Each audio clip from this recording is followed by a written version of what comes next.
안녕하십니까. 평화통일성전의 권영필입니다.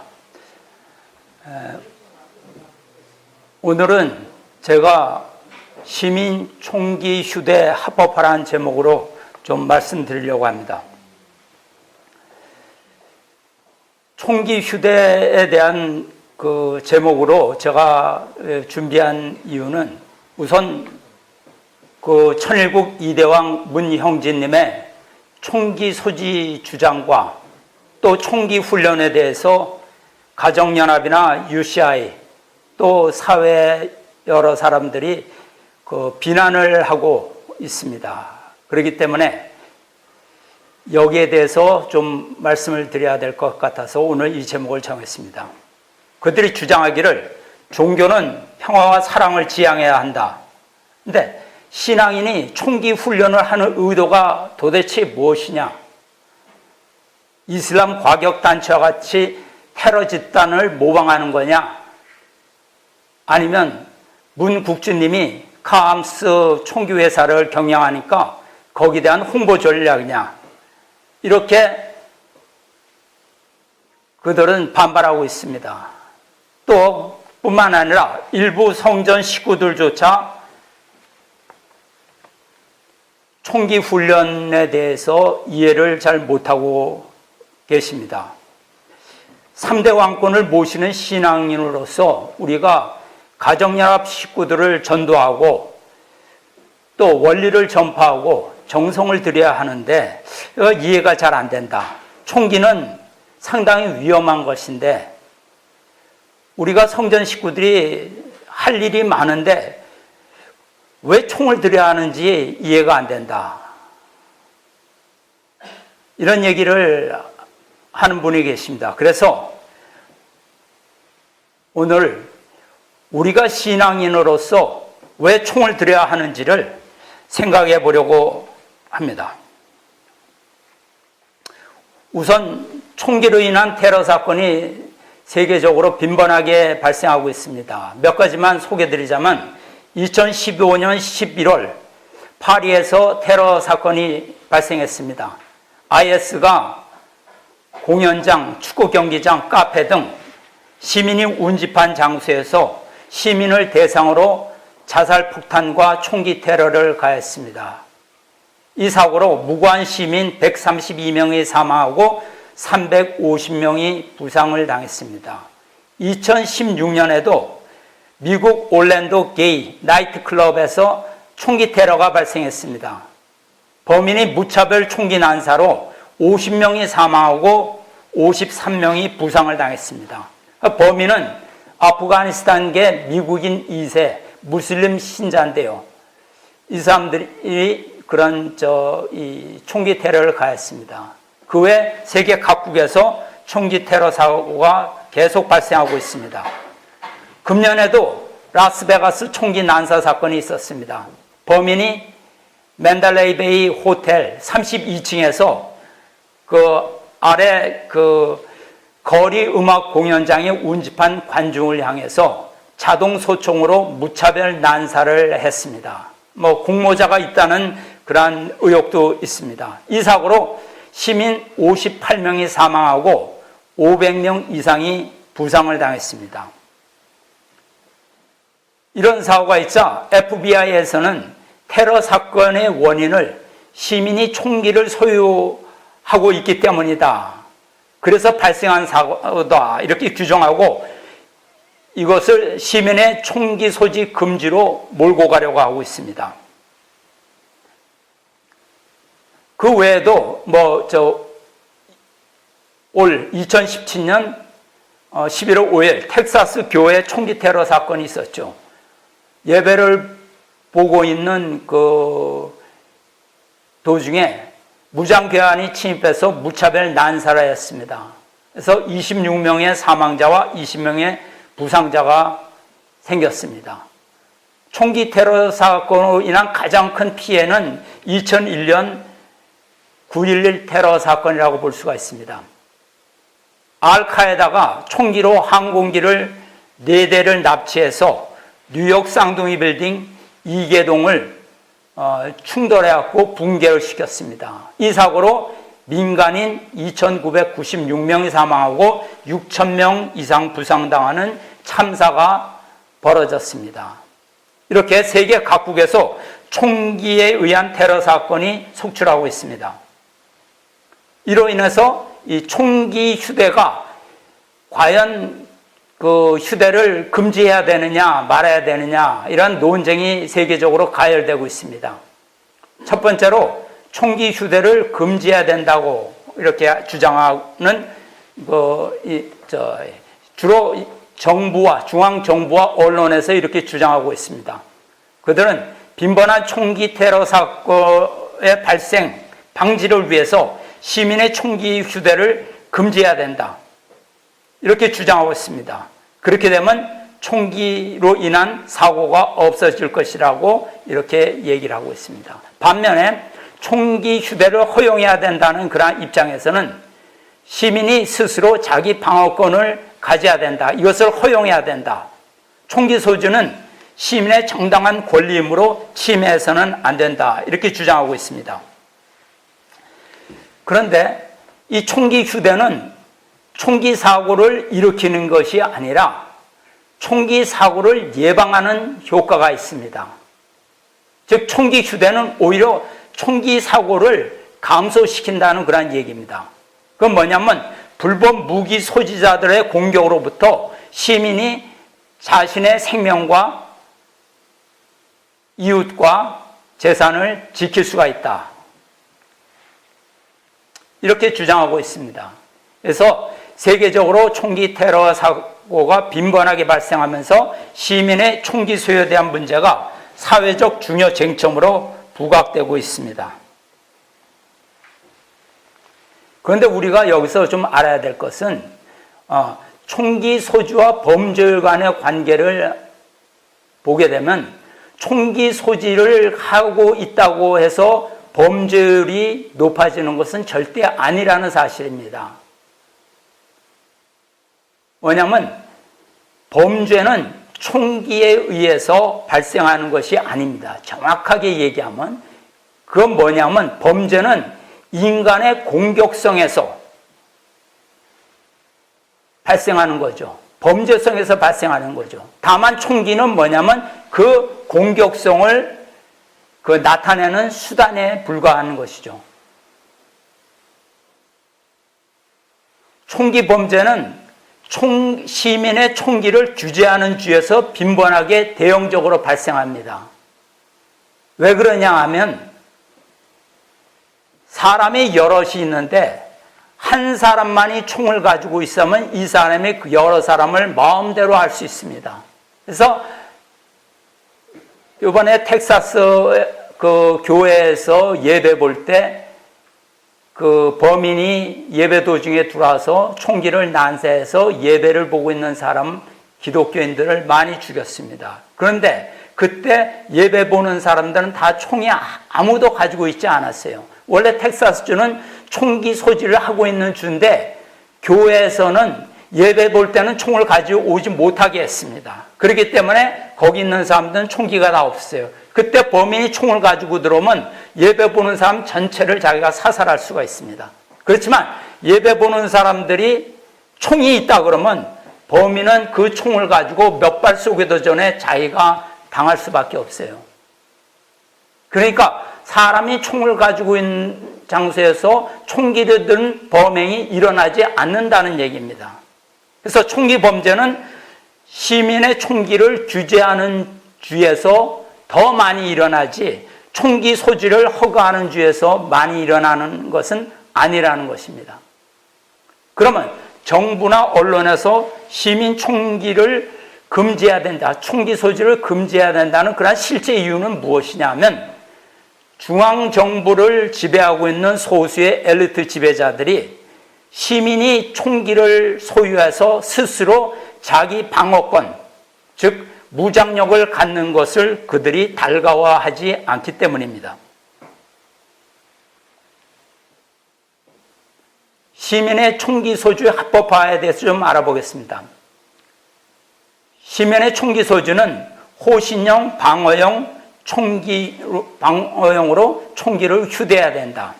테러 발생 시 범인을 시민이 현장에서 살살할 수가 있습니다.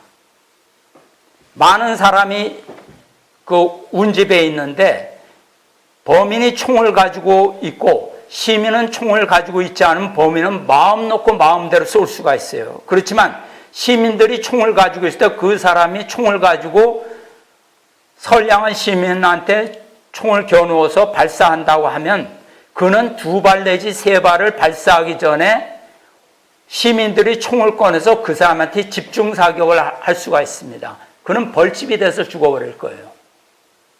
그렇기 때문에 대형 참사를 방지할 수가 있습니다. 내가 총을 꺼내서 쏘는데 저쪽에서 마주 쏜다. 그러면 내가 쏘는 나도 피해야 되거든요.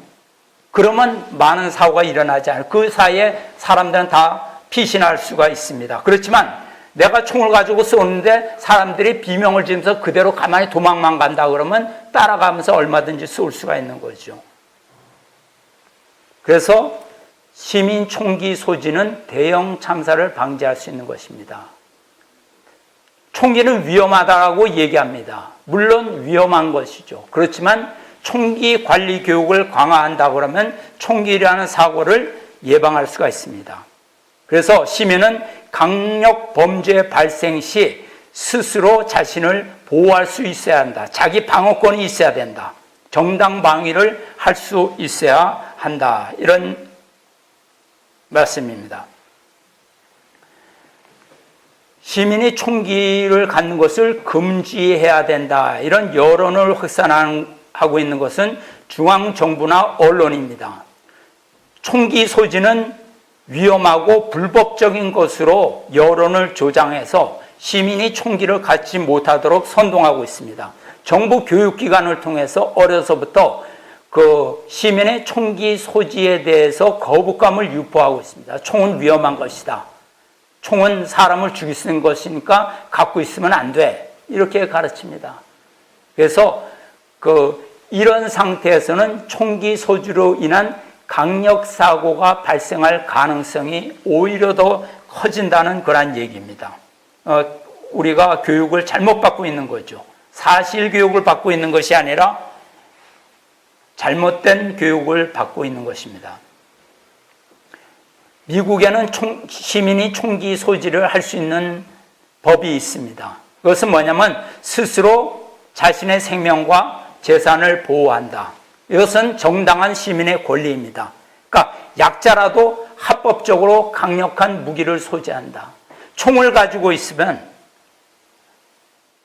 아무리 연약한 여자라 할지라도 또 나이가 많은 노인이라 할지라도 그는 총 한 방으로 범인을 사살할 수가 있습니다. 강력한 자기 방어 무기를 갖고 있는 것입니다. 그렇기 때문에 불법적인 피해를 당하지 않습니다. 그리고 총을 가지고 있는 사람들은 그 총을 가짐으로써 스스로 자기 권리를 보호받을 수가 있습니다. 그래서 시민의 총기 휴대가 필요합니다. 야간이나 한적한 곳에서 어떠한 이 불법적인 이 피해를 당하게 됐을 때 경찰력의 도움을 즉각적으로 받기 어려운 경우에는 우리는 그 범죄자의 그 공격을 그대로 당할 수밖에 없습니다. 그렇지만 총기를 소지하고 있을 때는 자기 보호를 할 수 있는 가장 강력한 수단을 보유하기 때문에 스스로 자신을 지킬 수가 있는 것입니다. 그러면 우리가 그 정부로부터 아니면 그 언론에서 또 교육을 통해서 총기 소지는 위험한 것이다. 그거는 총기는 일반 시민이 가지고 있으면 안 돼라고 이렇게 우리가 배웠던 그렇게 가르치는 진짜 의도는 무엇이냐면 시민이 정부 권력에 대한 저항권을 합법적으로 박탈하기 위해서입니다. 굉장히 중요한 얘기인데요. 시민이 저항권을 공권력으로 쉽게 제압할 수가 있습니다. 왜? 시민은 아무런 힘이 없으니까. 그러니까 경찰력의 공권력 집행에 시민들은 무조건 순종해야 됩니다. 억울해도 순종하고 따라야 됩니다. 안 그러면 시민이 잡혀가거나 심하면 죽을 수도 있습니다. 경찰에 대항하면. 그렇기 때문에 정부에서는 시민의 저항권을 무력화시키기 위해서 무기는 오직 중앙 정부만이 가지고 있어야 된다. 시민은 어떠한 무기를 가지고 있으면 안 된다. 이렇게 주장하는 것입니다. 그래서 시민은 정부의 불법적인 권력에도 무조건 억울해도 그대로 순종해야 됩니다. 이것이 중앙정부에 의한 총기 소지 규제의 숨은 의도가 되겠습니다. 그러면 우리가 모든 권력을 경찰에게다 맡기고 우리를 보호해 주십시오 하는 것이 과연 안전한 것인가, 이렇게 생각해 볼 수 있습니다. 한국은 과연 치안적으로 안전한 국가인가? 다른 말로 우리가 낸 세금이 우리를 보호하는데 효율적으로 집행이 되고 있느냐? 우리의 경찰은 과연 시민의 보호와 권익을 위해서 일하는 것을 본분으로 아느냐? 아니면 경찰은 정부 권력의 시녀로서 일을 하느냐? 생각해 봐야 될 문제입니다. 시민이 총기를 소지하면 안 된다는 그런 총기 규제의 실제 이유는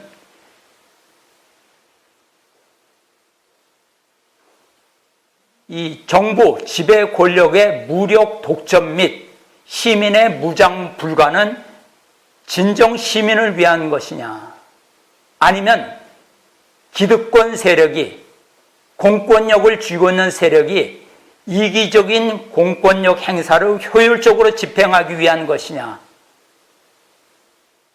시민이 아무 힘이 없을 때는 어떠한 불법적인 공권력 앞에서도 무조건 순종을 해야 됩니다. 그렇기 때문에 정부는 어떠한 무력을 가질 수가 있고 시민은 무력을 가질 수 없는 시민 총기 휴대 금지법은 진정 우리 국민을 안전과 권익을 위한 것인가?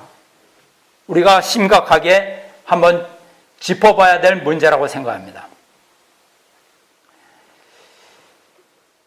총기 소지 허가가 있는 미국의 총기 이용 범죄의 통계를 보면 미국에서 일어난 총기 사고는 총기 소지를 금지하고 있는 주에서, 미국은 주마다 총기 소지를 허가하는 주와 금지하는 주가 각기 있습니다. 그렇기 때문에 미국의 총기 사고는 총기 소지를 금지하고 있는 주에서 훨씬 더 빈번하고 대형적인 사고가 발생하고 있습니다. 총기 소지를, 시민이 총기를 소지하는 것을 허가하는 주에서는 총기 이용 범죄율이 총기를 규제하는 주보다 훨씬 더 낮게 나타나는 것입니다. 적게 나타나는 것이죠. 그러니까 대형 총기 사고 범죄 발생의 가능성은 어떻게 되냐? 많은 사람이 있는데 범죄자는 총을 가지고 있고 일반 시민은 모두 총을 안 갖고 있을 때, 모두 비무장일 때 이 범죄자는 마음대로 총을 쏠 수가 있습니다. 그렇지만 시민도 총을 가지고 있고 범죄도 총을 가지고 있으면 범죄자는 자기 목숨을 내놓지 않는 한 총을 꺼낼 수가 없어요. 이것을 우리가 알아야 되겠습니다. 즉, 총기 소지가 총기 사고를 예방할 수 있다. 시민이 총기를 소지하고 있는 장소에서 총으로 남을 해치려고 든다면 그는 2발 내지 3발의 총을 발사하기도 전에 시민이 그에게 집중사격을 가해서 그는 사살될 것입니다.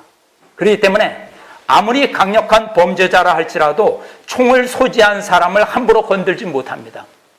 아무리 나약한 여자라 할지라도, 아무리 힘이 없는 노인이라 할지라도 범인은 함부로 그에게 총기를 꺼내서 위협을 할 수가 없다는 것입니다. 즉 모두가 자기 방어 능력을 가지게 된다. 힘의 균등이 이루어지는 것이죠. 모든 사람이. 그렇기 때문에 불법적 피해가 줄어들 수가 있습니다. 총기를 규제하면 시민은 안전한가? 정부가 얘기했듯이 시민의 총기를 규제하면 이 세상의 범죄는 사라질 것이냐? 그렇지 않습니다. 자본주의 사회에서는 돈만 있으면 모든 것이 다 가능합니다.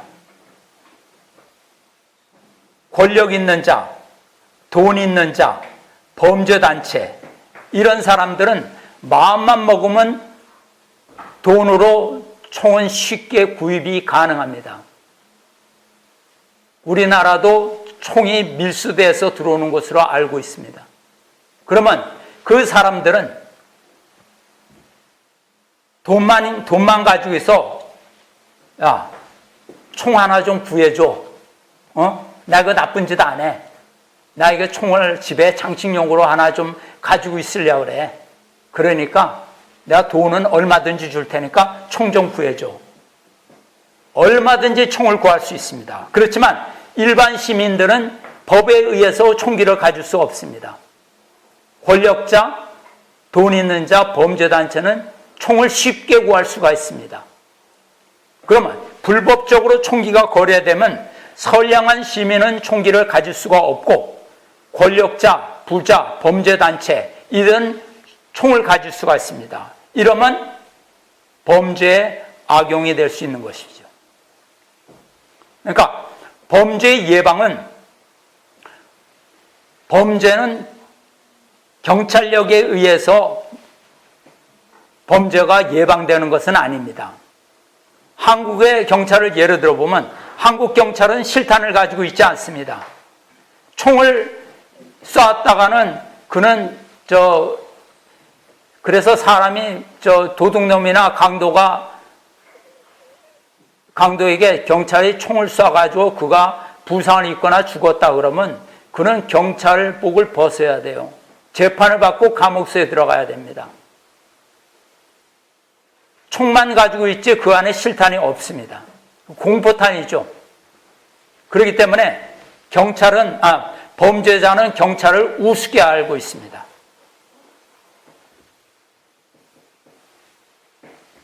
범죄자를 쫓을 때도 영화에서 많이 보죠.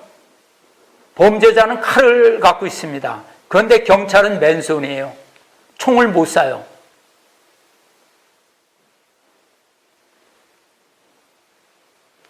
영화에서는 주인공이 그래도 칼을 든 범죄자를 제압해가지고 체포를 하지만 그게 실제 그렇게 했습니까? 도망가야죠. 맨손으로 칼을 든 범죄자를 잡습니까? 그거 잡으라 그런 게 그게 코미디죠. 또 시골이나 외딴 지역은 경찰 출동 시간이 상당히 지체되어 있습니다. 대부분 범죄 사고 발생 이후에 범인이 떠나고 난 이후에 범행이 저질러지고 범인이 없어진 다음에 경찰이 도착해갖고 사후 처리를 합니다. 범죄자의 당한 것만 해도 억울한데 경찰에서 조서를 꾸며야 되니까 이리 와라 저리 가라 언제 와라 잡아가지고 도둑놈만 안 잡아주고 못 살게만 합니다. 이중 피해를 당하는 거죠. 그렇기 때문에 어떠한 범행을 맞닥뜨렸을 때 시민 스스로 강력한 자기 방어권을 보유하는 것은 굉장히 중요합니다. 그래서 총기 휴대의 관점에서 시민 총기 소지 허용에 대한 효과, 시민이 총기 소지를 허용하면 합법화가 되면 어떠한 효과가 있겠는가? 우선 첫 번째로 강력범죄가 감소됩니다. 총기는 위험한 살상용 공격용 무기이다. 분명히 그렇죠. 총으로 사람 죽일 수 있죠. 그렇지만 전 시민이 소유하게 될 때는 총은 범죄용 무기가 아닙니다. 방어용, 호신용 무기입니다. 범행은 꼭 총으로만 이루어지는 게 아니죠. 칼도 사용할 수 있고 도끼도 사용할 수 있고 낫으로도 살인이 일어날 수 있고 망치 야구 방망이로도 살인 사건이 일어났죠. 골프 쳐가지고도 사람을 죽일 수 있습니다. 그것이 어떤 것이든 그것이 범죄에 사용될 수가 있는 것입니다. 칼도 도끼도 낫도 망치도 야구 방망이 골프 채 모두 다 살상용 무기가 될 수 있습니다. 그렇지만 사람들은 그것을 무기라고 생각하지 않아요. 왜? 누구나 다 소유할 수 있으니까. 누구나 다. 미국에 보니까 부부 싸움을 하다가 부인이 하도 화가 나서 후라이팬으로 남편을 쳤는데 남편이 맞아 죽었어요. 그럼 후라이팬이 그게 살상용 무기입니까? 칼도 우리가 살상용 무기라고 생각하지 않아요. 분명히 사람을 죽일 수 있는 겁니다. 그렇지만 가정에 가면 보통 칼이 한 20자루는 있어요. 용도에 따라서 종류에 따라서 크기에 따라서 다 있습니다. 가정에. 연필 깎는 칼도 있고. 그걸 무기라고 생각하지 않습니다. 왜? 모든 사람이 가지고 있으니까 모든 사람이 사용하는 법을 알아요. 법에 따라서 사용을 해요. 사람한테 칼을 휘두르지 않아요. 필요할 때 음식은 만들 때 쓰고 과일을 깎을 때 쓰고 이렇게 하는 겁니다. 소유하고 있으면 관리할 줄도 알게 됩니다. 그래서 강력범죄는 인간의 공격성에서 나타나는 것이지 반드시 총이라고 해서 범죄가 나타나는 것이 아니다. 공격성을 표출하는 도구는 무엇이 되든 간에 그것이 사람을 살상을 할 수가 있습니다. 그렇기 때문에 많은 사람이 있는데 범죄자만 총을 소지하고 있다. 그러면 그것은 범죄용 공격용 무기가 되는 것입니다.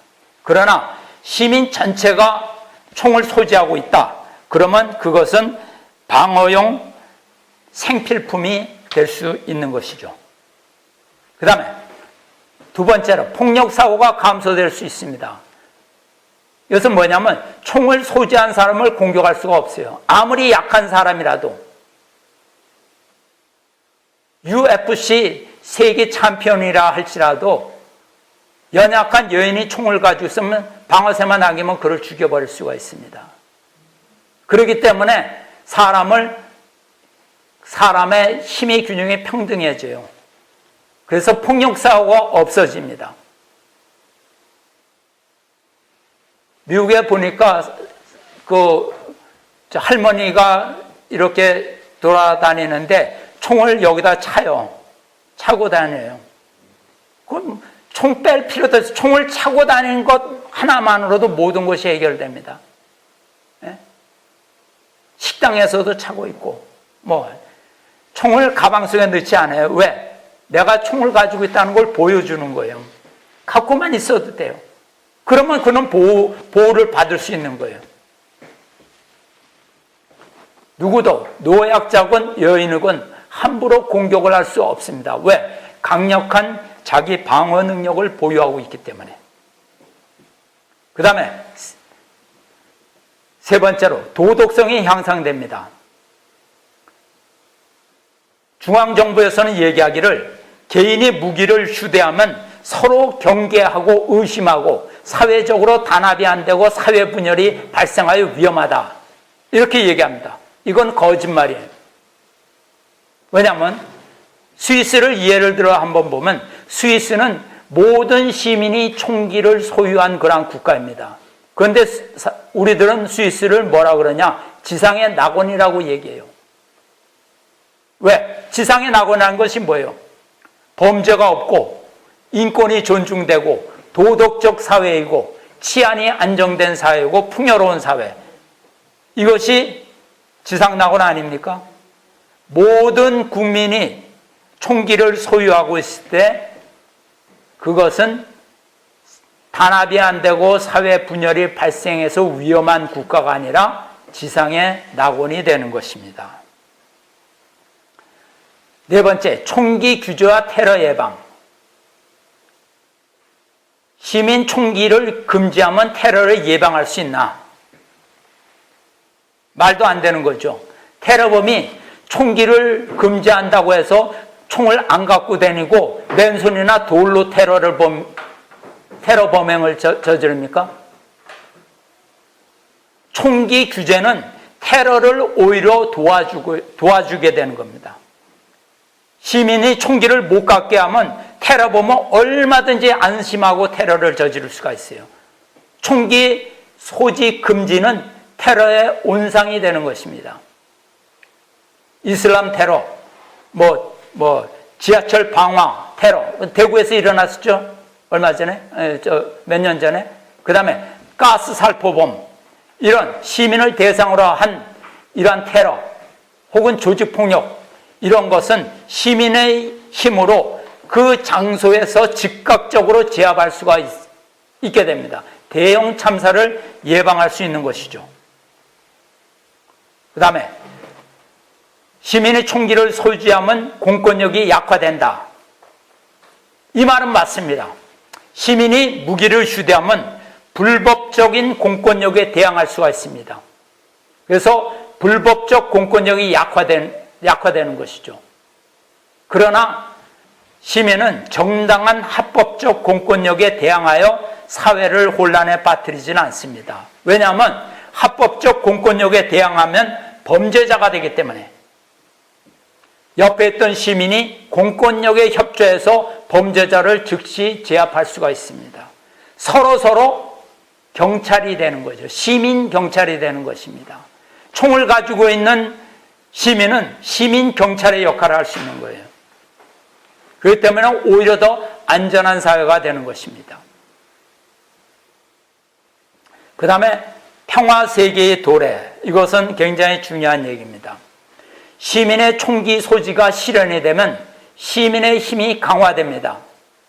시민의 힘이 강화된다는 것은 중앙정부의 힘이 약화된다는 뜻이에요. 그러니까 모든 권력이 중앙정부로 집중되는 것을 방지하게 됩니다. 반대로 시민이 총기 소지가 불법화되면 모든 권력은 어디로 가느냐? 중앙정부에 집중이 됩니다. 그러면 정부는 강력한 정부가 돼요. 강력한 정부는 필연적으로 독재 정부로 옮겨가게 되는 것입니다. 그래서 그 독재 정부는 시민을 억압하는 정부가 돼요. 그리고 이러한 강력한 정부는 더욱더 강력한 힘을 추구하게 되기 때문에 군사력을 더욱더 강화시킵니다. 그래서 이웃 주변 나라의 침략 전쟁을 일으켜요. 이 역사가 증명하는 것입니다. 그런데 시민은 평화를 원하지만 독재 정부의 횡포로 시민들은 전쟁터에 나가서 희생을 해야 돼요. 독재 정권을 쥔 사람은 자기는 전쟁터에 나가지 않습니다. 시민을 내보내요. 그렇기 때문에 시민이 힘을 가지지 못하게 될 때는 정부는 모든 정부의 권력은 정부에게 집중되고 그 정부는 독재 정부가 돼서 시민을 억압하면서 오히려 군사력 강화해서 시민들은 전쟁터에서 희생이 돼야 되는 것입니다. 그렇지만 시민의 힘이 강해지면 시민은 독재 정부를 거부할 수가 있습니다. 그래서 국가 권력이 분산되고 시민을 위하는 작은 정부가 이루어집니다. 작은 정부는 군사력을 강화하지 않아요. 시민을 위해서 봉사하는 것입니다. 그 다음에 평화세계 도래. 시민의 총기 소지 합법화가 이루어지면 국가 권력의 불법적인 횡포는 사라지게 되고 민주국가, 명실상부한 민주국가가 됩니다. 국민이 주인이 되는 그러한 국가가 되는 것이죠. 우리는 말만 민주국가죠. 국민이 주인이 되는 국가죠. 이때가 딱 한 번 있어요. 언제냐? 정부는 선거 때에만 시민의 종이 됩니다. 유력한 정치인이 시장에 와서 시장에서 나물 파는 할머니한테 큰 납주 크게 절을 해요. 시민이 주인입니다. 국민이 주인입니다. 나는 종입니다. 그렇지만 그가 권력을 쥐게 되면 시민들을 억압합니다. 권력을 마음대로 휘둘러요. 시민이 총기 소지가 합법화될 때는, 즉 시민이 힘을 가질 때는 정부는 시민의 종, 민주, 국민이 주인이 되는 그러한 나라가 되는 것입니다. 만약 북한에 시민 총기 휴대가 가능하다 그러면 북한에는 김정은이라는 사람은 없을 거예요. 왜? 시민이 독재나 전쟁을 원하지 않기 때문에. 미사일도 안 만들 테고 핵도 안 만들 테고 시민이 잘 사는 나라로 변모할 것입니다. 그렇지만 그 나라는, 북한은 모든 권력이 단 한 사람한테 집중되어 있기 때문에 그 사람의 마음대로예요. 자기가 얘기하는데 졸고 있었다고 죽여버려요.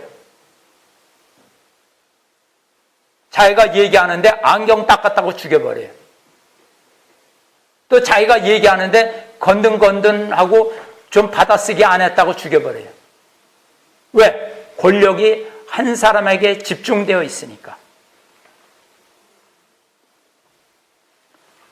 그 다음에 시민군을 양성할 수가 있습니다.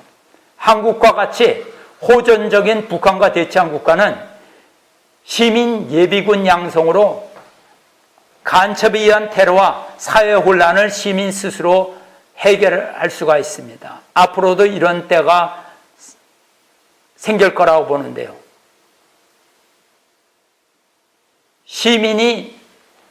시민군과 시민경찰이 되어야 됩니다. 우리나라도 예비군이 있죠. 그렇지만 그 예비군은 이름만 예비군이지 그 예비군이 뭘 합니까? 예비군 훈련 가면 뭘 합니까? 총을 쏩니까? 아니면 군사 작전을 합니까? 그냥 구청에 가서 어떤 강의 들 때 한참 졸고 앉았다가 그냥 출석만 하고 그냥 오는 거죠. 사실은 그렇잖아요. 한국은 경찰 공무원 숫자는 많지만 법의 제한으로 술 취한 사람도 제대로 관리를 못합니다. 술 취한 취객이 팥주스에 와서 난동을 부리면 경찰이 도망가는 그 영상을 우리가 TV에서 많이 봐요. 그런 경찰입니다. 그렇지만 시민이 총을 소유하면 경찰력도 함께 강화가 됩니다. 즉 뭐냐? 합법적 범죄 예방 능력이 강화됩니다. 시민이 경찰에 협조를 해야 돼요. 협조를 할 수가 있어요. 어떤 범행이 저질러야 될 때 시민이 협조를 합니다. 즉 공권력은 시민을 위한 공권력이 되는 것이죠. 어떤 총을 가진 시민이 경찰에게 불법적으로 대항을 한다고 하면 옆에 있는 시민이 그렇게 못하게 그 같은 시민이지만 스스로 경찰과 군이 돼서 그를 제압할 수가 있어요. 오히려 더 강화됩니다. 합법적 공권력은 오히려 더 강화가 되는 것이죠. 스위스의 예를 들어보겠습니다. 스위스는 무장 중립국이에요. 모든 국민이 총기를 소유할 수가 있어요. 소유하고 있습니다. 스위스는 19세기 이후 외세의 침략을 받지 않았습니다. 1차, 2차 세계대전이 유럽 전역을 휩쓸 때에도 히틀러의 군대도 어느 나라도 스위스를 침략하지 못했습니다. 왜냐? 스위스는 전 국민이 민병대입니다. 시민군이에요. 그래서 국민 2명당 1명이 총기를 소유하고 있어요. 즉 어린애와 아주 나이 많은 노인을 빼놓고는 다 총을 가지고 있다. 남자고 여자고. 그러니까 그들은 유사시 시민이 전투 군인으로 국방에 동원이 됩니다. 스위스는 국민들이 전투 훈련을 받아요. 시민이 탱크도 운전하고 시민이 비행기도 움직입니다. 대포도 가지고 있고 시민군이에요. 그러니까 그 나라를 누구도 침략을 못해요. 왜? 침략이라는 것은 그 나라를 빼앗는 것을 얘기하는데 모든 사람이 총을 가지고 있기 때문에 그 나라에 대해서 대포는 쏠 수 있어도 그 나라에 들어가질 못해요. 들어가면 죽으니까. 모두 다 총을 가지고 있으니까. 그러니까 그 나라는 공격을 할 수 있어도 정복은 못하는 나라예요. 그러니까 아예 침략을 안 한다는 거죠. 월남전을 한번 보겠습니다.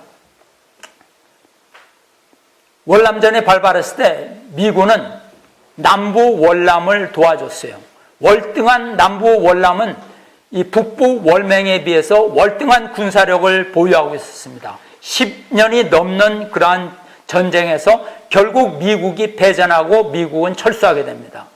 미국이 10년간 매년 500억 달러, 미군 53만 명을 파병을 했어요. 엄청나게 많은 사람이 죽었죠. 그런데 북부 월맹은 베트공이라고 그러죠. 월맹이 게릴라 부대인데 이들은 시민군입니다. 보통 때는 농부예요. 그런데 갑자기 어느 순간에 총을 들고 군인으로 변합니다. 그러니까 미군들이 그 나라 국민들을 다 죽이기 전에는 그들은 섬멸이 안 돼요.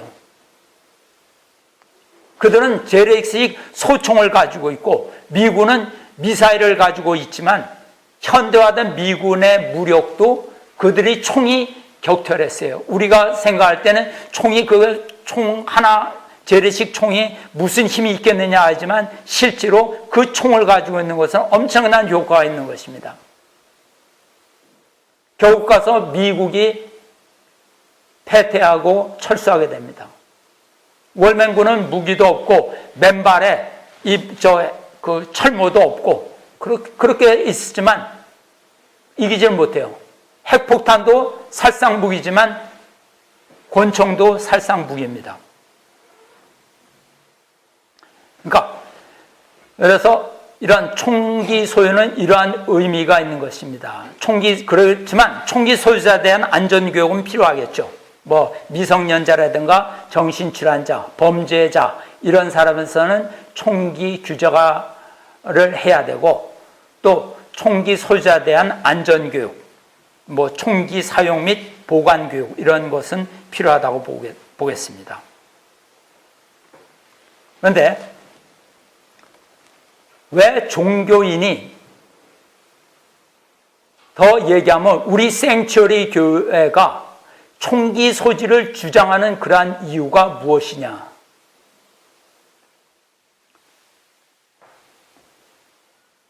왜 종교인이 사랑과 평화를 내세우는 종교인이 총기 소지를 주장하고 총기 훈련을 하는 이유가 무엇이냐?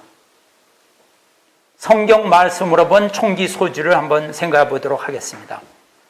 그것은 시민이 왜 총기를 가져야 되느냐? 그것은 하나님이 주신 3대 축복의 말씀을 실현하기 위해서입니다. 즉 인간의 만물 주관성을 확보하기 위해서죠.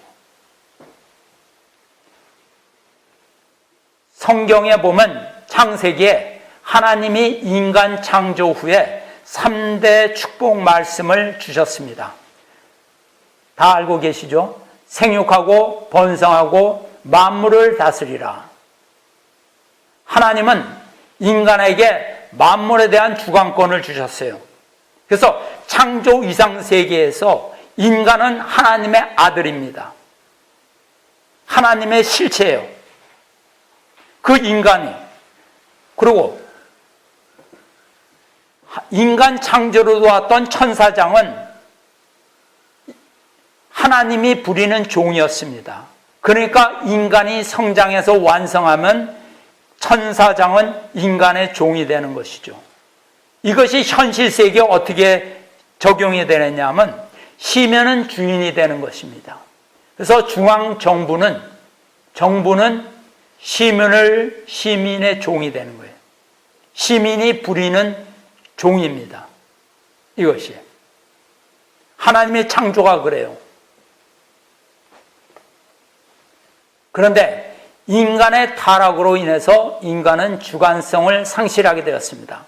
타락으로 인해서 인간은 하나님의 3대 축복을 상실하게 됩니다. 즉 만물 주관성을 상실하게 돼요. 그래서 타락한 천사장, 즉 사탄에게 인간의 주관권을 빼앗기게 됩니다. 역주관을 당하게 되는 것이죠. 성경에는 타락으로 사탄이 세상의 왕이 됐다고 얘기했습니다. 인간은 사탄의 노예가 되었습니다. 그러면 그것이 이 타락한 현실 세계에 어떻게 적용되냐? 성경에 있는 거는 그냥 그건 성경이고 관념적인 세계고 신앙의 세계이고 현실하고는 관계가 없어. 이것이 아닙니다. 그 성경에 나타난 그러한 인간 타락이 그대로 현실 세계에 그대로 반영되고 있는 거예요.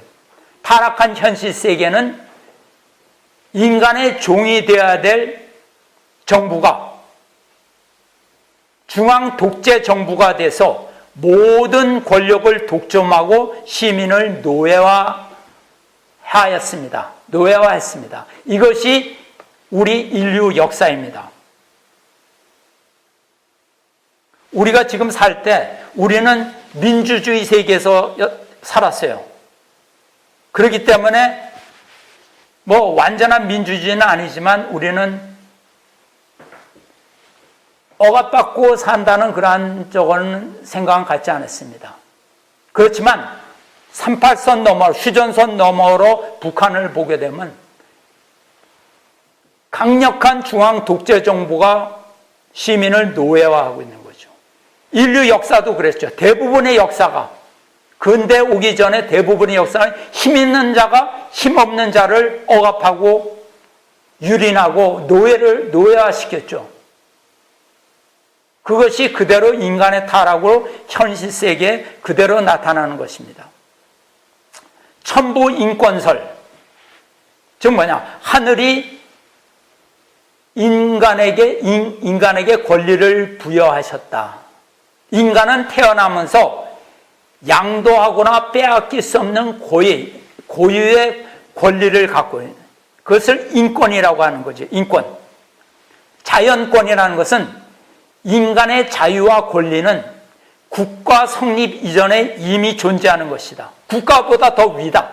인간의 인권이, 인간의 자유와 권리는 국가에 종속되는 것이 아니다. 국가는 뭐냐? 하늘이 부여한 인권을 보장하기 위해서 헌법을 만들고 기본적 인간의 인권의 보장에 관한 규정을 두고 정부는 인권을 위해서 정부는 일을 해야죠. 그렇지만 안타깝게도 인류 역사는 중앙정부에 의해서 시민이 노예가 되는 인권을 상실한 그러한 사회로 점철되어 왔습니다. 타락으로 인해서 인권이 상실된 것이죠. 그러니까 중앙 독재 정부의 인류 역사는 노예의 역사입니다. 인간은 자유를 잃고 소유권마저 정부에게 빼앗겼어요. 중앙 독재 정부에는 시민 학살을 보게 되면 우선 미국 하버드 대학에서 공산주의 흑사라는 책을 냈습니다. 여기에 보면 공산주의가 된 다음에 공산주의가 시민을 얼마나 학살했느냐 보면 소련이 2천만 명을 죽였어요. 말이 쉽게 해서 2천만이지 10,000명씩 2,000 그룹을 죽였다는 거예요. 시체가 산을 이룰 수 있는 거죠. 중국은 더했습니다. 중국은 마오쩌둥, 모택동 6,500만을 죽였어요. 월남이 100만을 죽였어요. 북한은 200만을 죽였습니다. 10,000명씩, 한국인 10,000명씩 200집단을 죽인 거죠. 엄청나게 죽여요. 여기에는 300만에 굶어 죽은 사람은 제외된 숫자입니다. 아프리카 150만, 캄보디아 폴포트 정권, 그 여행 가면 다 볼 수가 있죠. 200만, 동구 공산권 100만, 히틀러의 나치 정권 유대인 학살 플러스해서 2,500만 학살했어요. 이것이 뭐냐? 중앙정부가 자기 백성을 죽인 숫자입니다. 남의 나라 사람 죽인 게 아니에요. 정부가 그 나라 백성을 죽인 숫자예요. 이것은 중앙 독재 정부에서 시민 학살된 시민의 숫자는 전쟁으로 인한 1차 대전, 2차 대전 전쟁으로 인한 군인과 민간인 희생자보다 훨씬 더 많습니다. 그리고 질병으로 죽은 인류보다 훨씬 더 많아요. 중앙정부가 그 나라 백성을 죽인 그 숫자가 자연재해로 인해 죽은 사람보다 훨씬 더 많습니다. 2차 대전의 희생자는 군 민간인 합쳐서 5천만에서 7천만이라고 합니다. 그렇지만 중앙 독재 정부에서 이렇게 엄청난 시민이 사륙을 당했습니다. 중앙 독재 정부에 의한 인권 말살, 중앙 독재 정권에 내재하고 있는 엄청난 이 폭력성을 우리는 바로 알아야 됩니다. 대량 학살의 범죄는 이념적 정치적으로 정당화됐습니다. 공산주의 사회를 이룬다는 그걸 가지고 시민의 사륙을 마음대로 저질렀어요. 심지어는 공산당원과 좌익분자들마저도 그들의 권력 유지에 방해가 된다면 다 죽여버렸어요. 정당한 절차 없이, 재판 없이 그냥 죽여버려도 돼요. 왜? 이념적 정치적으로 정당하다 이렇게 하니까. 시민을 계급으로 나누니까 필요한 계급과 필요치 않은 계급으로 나누고 필요치 않은 계급은 그냥 죽여도 된다 이렇게. 그러니까 2천만, 6,500만, 뭐 몇백만 눈 깜짝하지 않고 다 죽여버릴 수 있는 거죠. 왜? 천부 인권, 하나님이 주신 인권을 인정하지 않으니까. 인간은 인권과 자유, 소유권을 완전히 중앙 독재 정부에 의해서 상실되었습니다. 인간이 생명을 유지하기 위해서는 오직 중앙 정부의 명령에 따라 움직일 때만, 그들의 노예 생활을 감당할 때만 겨우 생존을 허용받는 비참한 시민이 되는 거죠. 그것은 뭐냐면 사탄, 즉 독재 정권, 이것이 세상의 신이 됩니다. 독재 정권의 지배자는 살아있는 신입니다. 시민은 노예가 돼요. 소련의 스탈린, 중국의 마오쩌둥, 북한의 김일성, 지금 김정은, 살아있는 신입니다. 그들은 시민을 자기네들의 시스템 안에서 시민을 사육하고 있어요. 사람이 닭을 사육하듯이 필요에 따라서 잡아먹고, 뭐 좀 병든다 그러면 다 사육 처분해갖고 없애듯이 사육하고 있는 거죠. 필요에 따라서. 그래서 중앙 독재 정부가 스스로 하나님의 위치에 서게 됩니다. 그들은 얘기해요. 우리가 허락하지 않았는데 어떻게 사람이 인권을 가질 수가 있느냐. 인권은 내가 허락해야 된다. 자기가 신이니까. 그들 밑에 있는 중앙 독재 정부의 밑에 있는 시민들은 힘도 권력도 돈도 아무것도 없습니다. 가진 것 아무것도 없어요. 무조건 순종만이 그들에게 있습니다. 중앙 독재 정부 아래 시민은 노예가 될 수밖에 없는 것입니다. 인권, 자유와 소유권. 하나님은 인간에게 인권을 주셨어요. 자유와 소유권을 주셨어요. 그렇기 때문에 인간의 인권은 중앙정부로부터 허락받는 것이 아니라 우리는 하나님으로부터 인권을 받은 것입니다. 만약 인권이 중앙정부로부터 받는 것이라면 중앙정부는 인권을 자기 마음대로 필요에 따라 수정할 수가 있어요. 바꿀 수가 있어요. 그것이 지금 그 독재 정권 밑에 있는 그러한 시민입니다. 그렇기 때문에 인간은 이 인권이 어디서 오는가를 확실히 알아야 돼요. 인간이 자유와 소유권, 인권이 어디서부터 오는지를 모르면 인간은 그 인권을 지킬 수가 없습니다. 인권은 정부가 준 것이 아니라 하나님으로부터 받은 것이라는 것을 확실히 알아야 합니다. 그렇기 때문에 중앙정부는 시민이 힘을 갖는 것을 두려워하는 것입니다. 시민의 총기 소유권을 빼앗아라. 중앙정부는 시민에게 사회 안전을 위해서 시민이 총기를 갖는 것은 위험해. 그러니까 너희는 총기를 가지면 안 돼. 내가 너희를 보호해 줄게. 총기는 다 갖고 와. 총기는 가지면 안 돼. 이 소유권을 빼앗는 것입니다. 만약 시민이 스스로 자기 자신을 지킬 수 있는 권리가 없다면 시민들에게 가장 위험한 존재는 누구냐? 아까 보셨죠?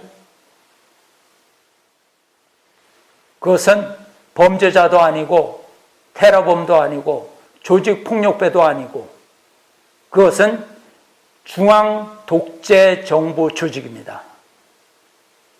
그들은 마음대로 할 수 있는 거예요. 중앙 정부는 시민의 재산과 생명을 합법적으로 빼앗아갈 수 있는 조직이에요. 다만 우리는 어떻게 하냐? 중앙 정부가 양심적이고 정의로운 조직이라고 믿고 따르고 있을 뿐입니다. 실제로 그들은 얼마든지 변화할 수 있는 거예요.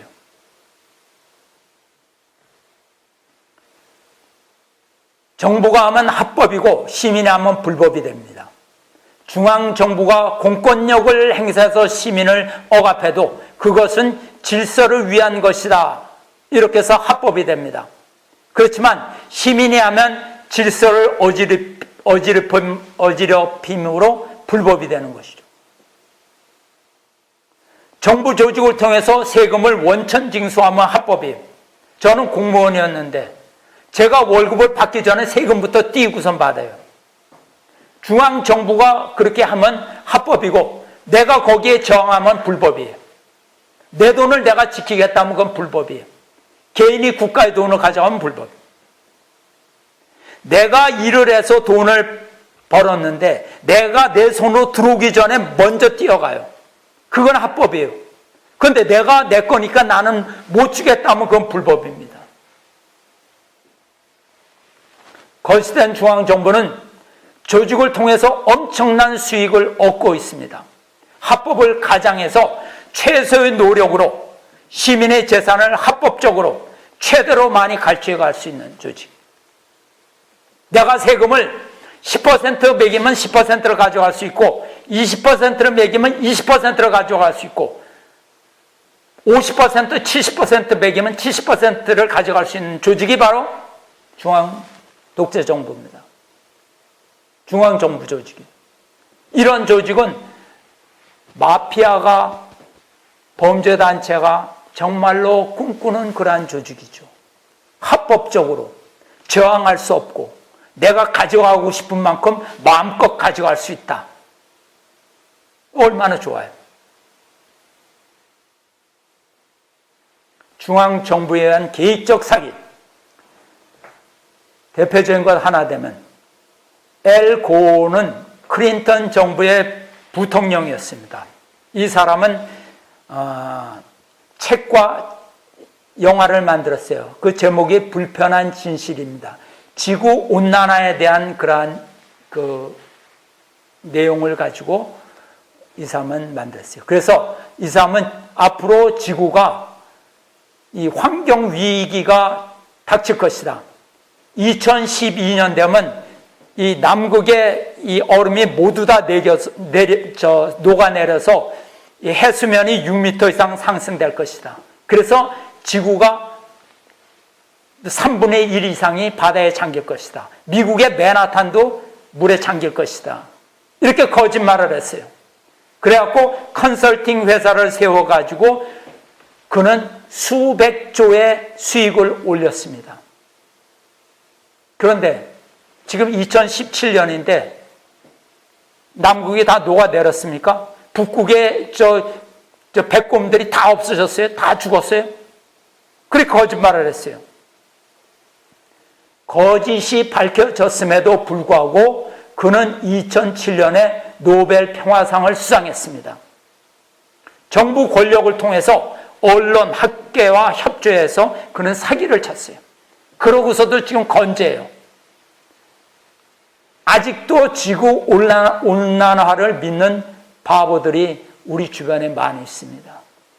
그게 유효해요. 거짓임이 밝혀졌는데도. 중앙 독재 정부에 저항할 수 있는 파워는 어디서 오냐?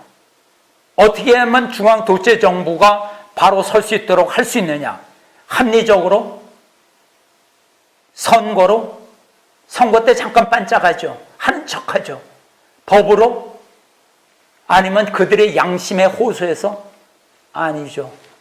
그렇게 될 수 없는 것이죠. 왜?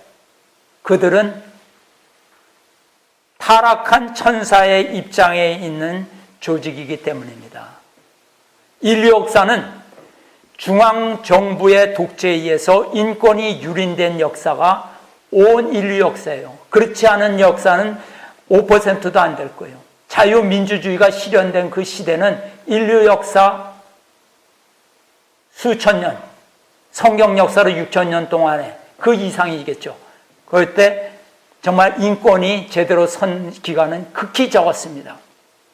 그렇기 때문에 시민의 힘으로 중앙정부의 권력 집중을 분산시켜야 됩니다. 시민의 힘이 강해져 가지고 중앙정부를 작은 정부로 만들어야 돼요. 그래서 인간의 생존과 생명과 자유와 소유권을 지킬 수 있는 권리는 시민으로부터 나와야 돼요. 시민이 힘을 가져야 됩니다. 그 힘은 시민의 총기 소유로부터 오는 것입니다. 합리적으로 오는 것이 아니에요. 선거로 오는 것이 아니고 양심으로 오는 것이 아니에요. 시민의 총기 소유가 합법화되면 폭군들은 시민을 두려워하게 됩니다.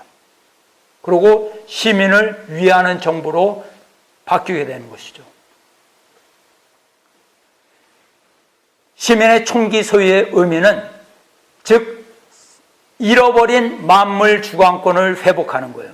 인간이 우주 만물의 주인이 되고 정부는 인간을 위한 정부로 하나님이 창조하신 자녀를 위하는 천사장으로 바로 서게 되는 것입니다.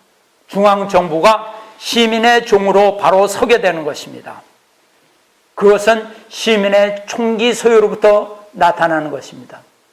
요한계시록 12장 5절에 예언이 있습니다. 철장으로 만국을 다스릴 남자가 태어날 것이다.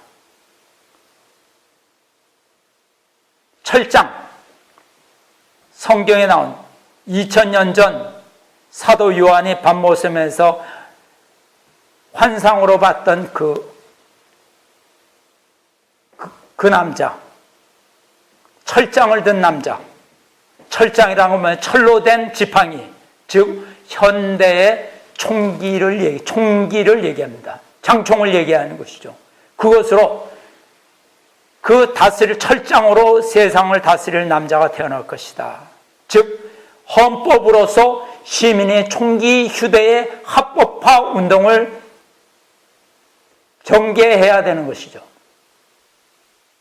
그래서 시민의 총기 소유는 인간의 주관성 회복을 의미하는 것이고 인간의 생명과 자유와 소유권을 스스로 지킨다는 그런 의미입니다. 그렇게 함으로써 세상의 거짓 왕 노릇하던 사탄으로부터 인류는 해방받을 수 있는 것입니다. 그래서 인류는 모두 시민이 평화군과 평화경찰이 되는 그러한 세상입니다. 시민이 만물 주관권을 회복하는 것은 즉 잃어버린 에덴 동산을 다시 찾는 것이다.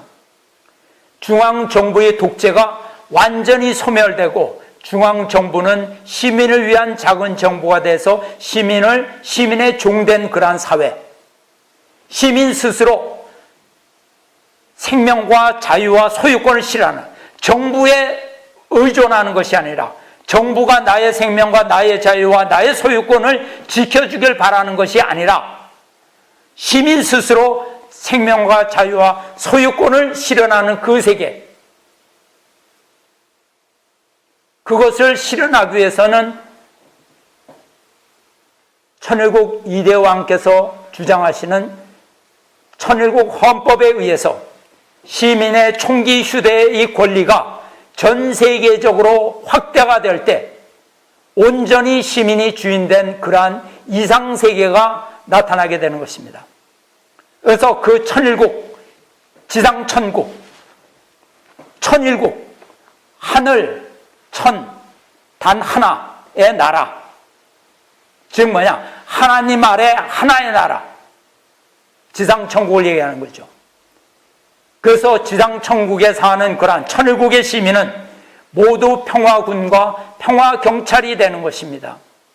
그래서 온전히 정부는 시민에 의한, 시민을 통한, 시민을 위한 정부, 그 정부가 이루어져야 되는 것입니다. 자유와 평화와 행복의 창조 이상세계가 도래하는 그러한 천일국, 이것이 One World Under God이라는 그러한 이상세계가 되는 것입니다. 이것은 오직 시민이 평화군과 평화경찰이 됨으로써 잃어버렸던 주인의 자격을 다시 찾는 그 세계가 될 것입니다. 예, 이상입니다. 감사합니다.